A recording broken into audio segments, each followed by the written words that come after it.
Halo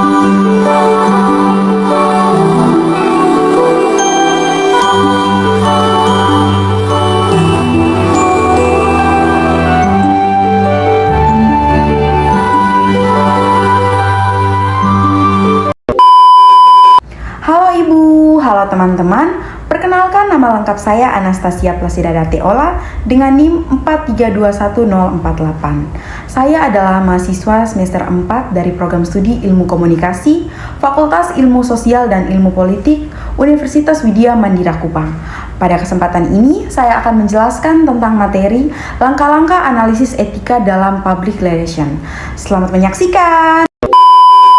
Baik, di sini saya akan menjelaskan tentang langkah-langkah analisis etika dalam menghadapi keputusan sulit dalam public relation. Yang pertama adalah identifikasi masalah etika. Dalam tahap ini, kita harus menentukan secara jelas apa dilema etis yang sedang dihadapi. Yang kedua adalah kita sebagai pelaku PR harus mencari tahu apakah ada konflik antara nilai, tanggung jawab, dan tindakan yang diambil. Contohnya, seorang PR universitas diminta untuk menutupi insiden kekerasan yang dilakukan oleh seorang mahasiswa agar nama kampus tetap baik di mata media. Yang kedua, kumpulkan fakta yang relevan. Pada tahap ini, kita harus menelusuri informasi objektif, kronologi kejadian, dan latar belakang pihak-pihak yang terlibat. Yang berikut adalah hindari membuat keputusan yang hanya berdasarkan asumsi atau tekanan dari pihak tertentu. Contohnya seperti, kita harus mencari tahu apakah kejadian itu benar terjadi, siapa saksi dan korban dari kejadian itu, dan bagaimana reaksi publik sejauh ini atau bagaimana reaksi publik setelah mengetahui kejadian itu. Tahap yang ketiga, identifikasi pihak-pihak yang terdampak. Pada tahap ini kita harus mencari tahu siapa saja yang akan terkena dampak dari keputusan yang akan diambil. Yang kedua, pahami kepentingan setiap pihak. Contohnya di sini, pihak-pihak yang terdampak itu seperti stakeholder. Stakeholder meliputi yang pertama korban, yang kedua pelaku, yang ketiga mahasiswa umum, yang keempat keluarga, yang kelima media, yang keenam masyarakat luas, dan yang terakhir adalah reputasi institusi. Tahap yang keempat yaitu tinjau prinsip dan kode etik. Pada tahap ini kita harus menggunakan kode etik profesi PR. Kita juga harus mengambil pertimbangan-pertimbangan nilai. Pertimbangan-pertimbangan nilai seperti nilai kejujuran, transparansi, tanggung jawab sosial, dan kepentingan publik.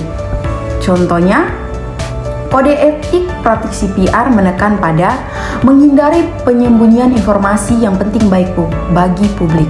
Jadi kita sebagai praktisi PR tidak boleh menyembunyikan informasi yang penting bagi banyak orang atau bagi publik.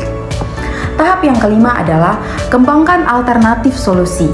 Pada tahap ini, kita harus membuat beberapa opsi keputusan yang bisa diambil, atau kita bisa membuat lebih dari satu opsi keputusan yang akan kita ambil. Yang kedua, pertimbangkan risiko dan manfaat dari masing-masing alternatif. Contohnya seperti, kita membuat alternatif yang pertama, menyembunyikan kasus. Menyembunyikan kasus itu berarti reputasi aman sementara, tetapi bisa meledak di kemudian hari. Yang kedua, alternatif yang kedua, menyampaikan fakta secara terbuka dengan bahasa yang bijak. Itu berarti menjaga integritas. Tahap yang keenam, evaluasi konsekuensi etis dan praktis. Pada tahap ini, kita akan melakukan apa dampak moral dan sosial dari masing-masing alternatif yang tadi kita telah siapkan. Yang kedua, apakah tindakan tersebut bisa merusak kepercayaan publik?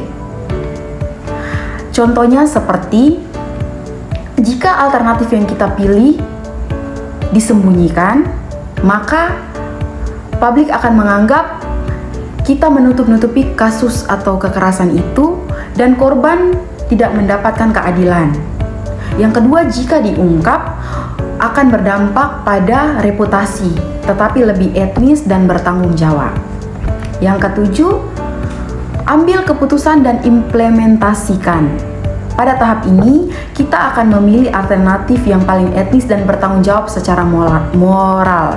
Jadi kita akan memilih alternatif yang paling etnis dan bertanggung jawab secara moral. Yang berikut, sampaikan dengan cara komunikasi yang profesional dan sensitif. Jadi, dalam menyampaikannya, kita harus menyampaikan dengan komunikasi yang profesional dan sensitif.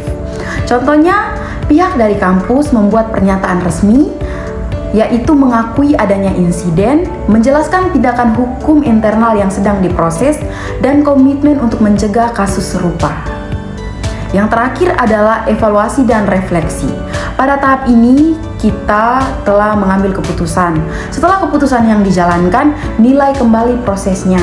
Kita akan menilai kembali proses yang telah kita jalani. Terus, yang berikut, apakah hasilnya adil? Apa yang bisa diperbaiki? Kita akan mengevaluasi apakah hasil dari keputusan yang kita ambil itu adil ataukah ada yang bisa diperbaiki. Contohnya, setelah insiden dibuka ke publik, banyak pihak yang menghargai keterbukaan kampus dan mendorong adanya kebijakan anti kekerasan yang lebih tegas. Baik, sekian penjelasan dari saya mengenai materi langkah-langkah analisis dalam menghadapi keputusan sulit dalam public relation. Semoga bermanfaat bagi kita semua. Terima kasih.